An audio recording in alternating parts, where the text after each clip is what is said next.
let's just keep that in mind, that we have troops out there.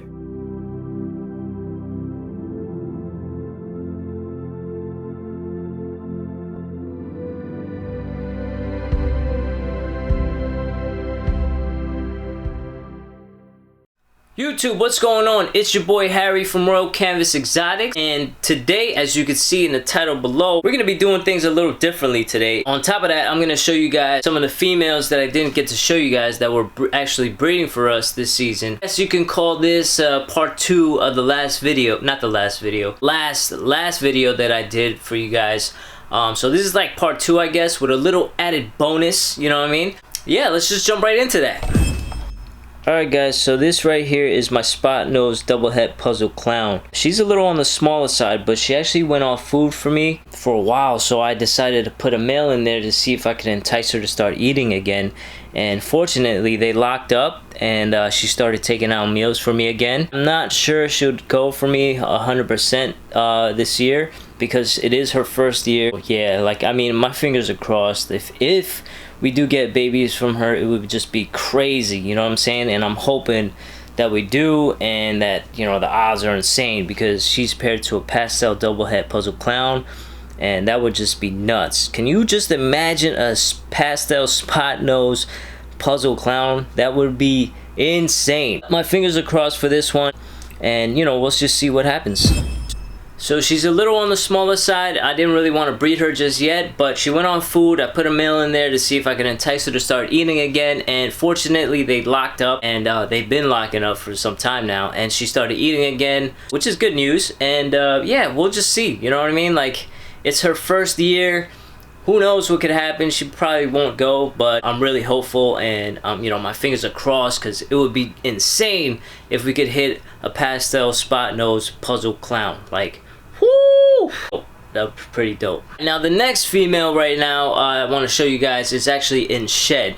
Of course, when I want to show her off, she's in shed. And she's actually been locked up as well to the same male that I have paired to the spot nose double het puzzle clown. So let's check her out right now. Right here is a pastel leopard het clown.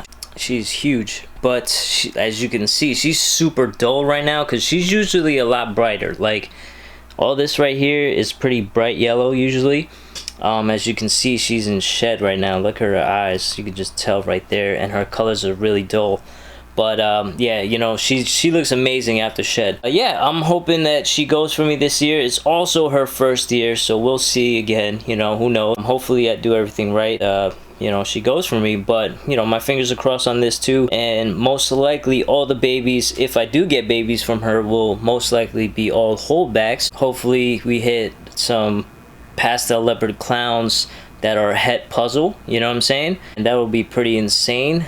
Even though it's a long shot, you know, I figured why not just go for it? Or probably the whole clutch would be a holdback clutch for me to kind of just raise up and experiment and hopefully hit some insane stuff in the near future, right?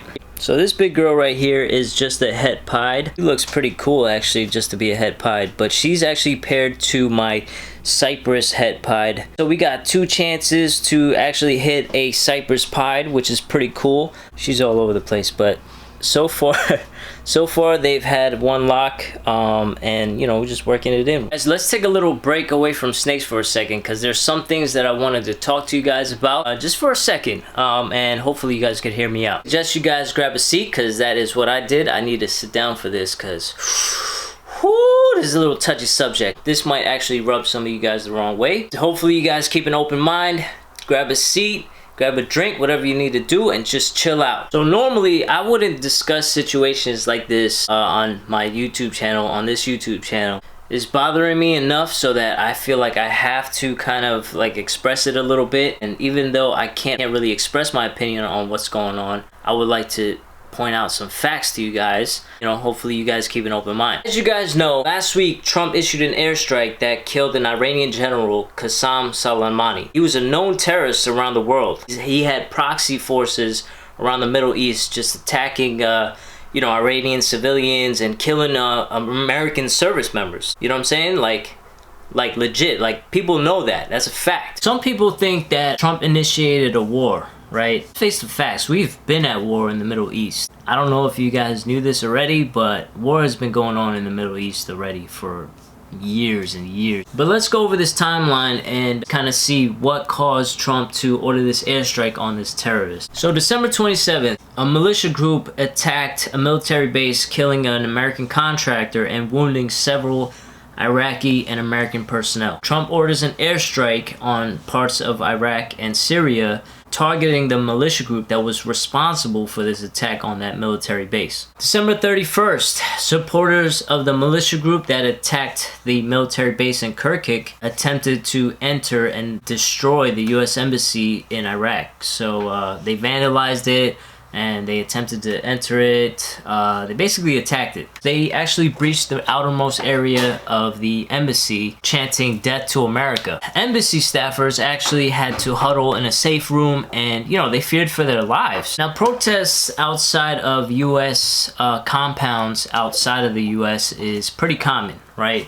You don't see it really much on the media, in the news, but they're common. Right? Some people don't want us to be there. There's protests. I mean, there's protests everywhere. But let's not forget what happened on September 12th, 2012, when our U.S. Embassy was attacked in Benghazi, killing the ambassador and 3 other Americans. So U.S. Embassy is like an extension of the United States. That's where our ambassador is, and we've got American civilians there. So when you attack a U.S. Embassy, that's an act of war.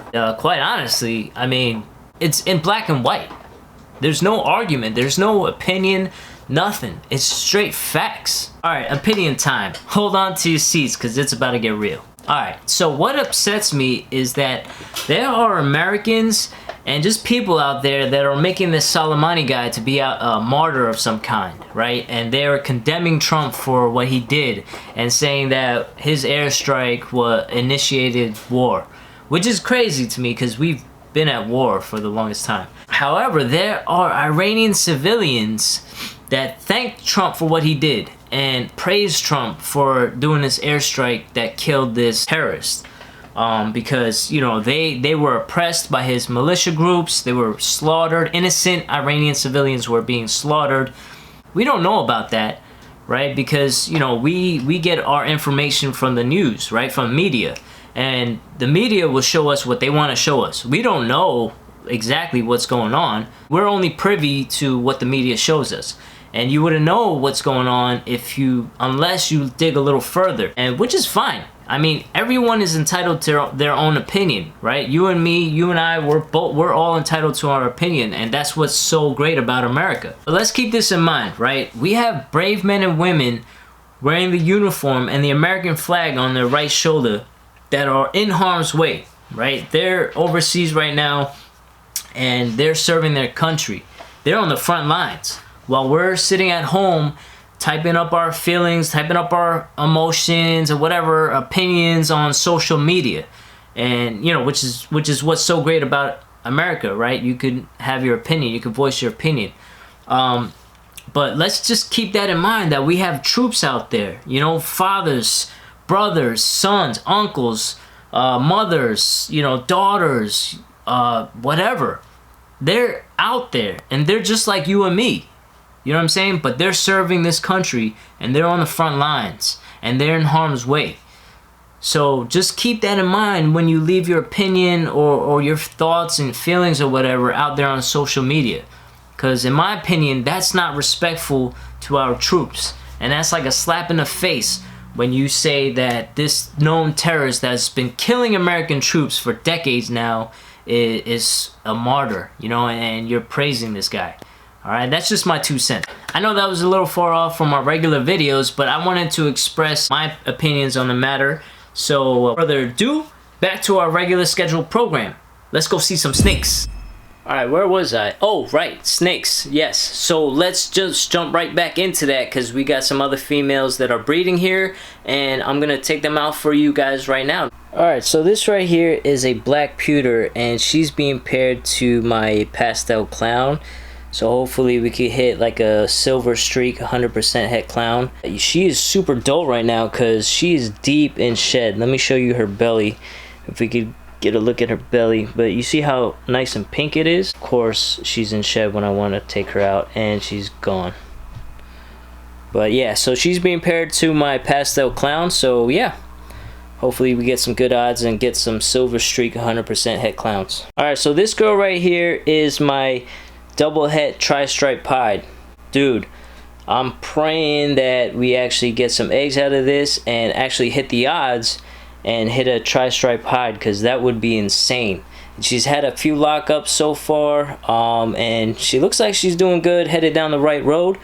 And I mean, only time will tell, right? Alright, so this girl leaves me speechless every time I look at her. I mean, just check her out. So she is huge right now. This girl right here is an Orange Dream Yellow Belly Pied, and just look how bright she is, even over 1,500 grams. Like, she's huge and she's still so bright. Check out that head.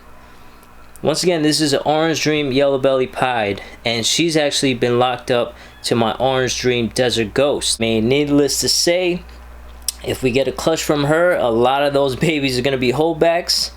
And I'm hoping to hit like a super Orange Dream Yellow Belly double het Desert Ghost Pied. Like, that would be insane. I'm really testing my luck this year, honestly, if you haven't seen that already.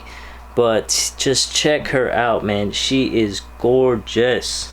She's insanely bright, and she's huge. So you guys got to see this girl in person, because the camera does not do her justice. The lighting doesn't do her justice. It's just insane how bright she is, man. Once again, she is paired to my Orange Dream Desert Ghost. We're going for the long shot this year. Now, last but most definitely not least, I know this looks like a normal right here, but this is actually a double het puzzle lavender albino. That is insane, right? She's actually going into shed. She looks pretty dull because she's actually going into shed. But she's actually being paired to my double het puzzle lav male. And I mean, so far we haven't really gotten a good lock, or I haven't seen a visual lock, but my fingers are crossed, man, because this would be insane. And as you, like I said earlier, I'm definitely testing my luck, right? I mean, the chances of hitting a puzzle lavender are slim to none. It would be nuts if I do, man. So this girl right here, hopefully we get some eggs, and most definitely hope we get the odds that we were aiming for. But yes, once again, this is a double het puzzle lavender albino. Alright guys, so those are most of the females that I have breeding for me this year. You know, it's just super exciting. Like, honestly, it's so exciting just to think of the possibilities that could come from all this. I'm kind of stretching my luck for this year, because I got a lot of first time breeders. You know, I got a lot of double het projects. So, like, you know, I mean, I'm hoping we get some eggs and that we hit the odds, but honestly, it's all up to the snakes. It's all up to them whether we get some eggs or not, or whether we hit the odds or not. So I could just keep hoping, right? That's on my end. I could do whatever I gotta do, but at the end of the day, it's all up to chance. So hey, that's pretty exciting to me. Thank you guys so much for your constant support, man, and I appreciate you guys watching my videos. I hope you guys didn't mind that little rant. I just really wanted to let it out and put it out there in the universe a little bit. Thank you guys for your patience and tuning into that. Please don't forget to hit that like button if you like this video, and comment down below. You know, let me know what you think. Leave an opinion. It's all good. And if this is your first time watching one of my videos, you made it to the end, I appreciate that. And thank you guys so much. And if you enjoyed the content that I put out, please go ahead and hit that subscribe button and hit that notification bell, and that will let you know every time I upload a video, and hopefully I can continue to entertain you guys. So I'm gonna head out of here. Thanks again so much for the constant support and watch my videos and stuff like that, leaving comments. I deeply appreciate that, and I hope everybody started off their New Year's with a bang. No pun intended. But I'm gonna head out. Peace. Everybody stay up. We out.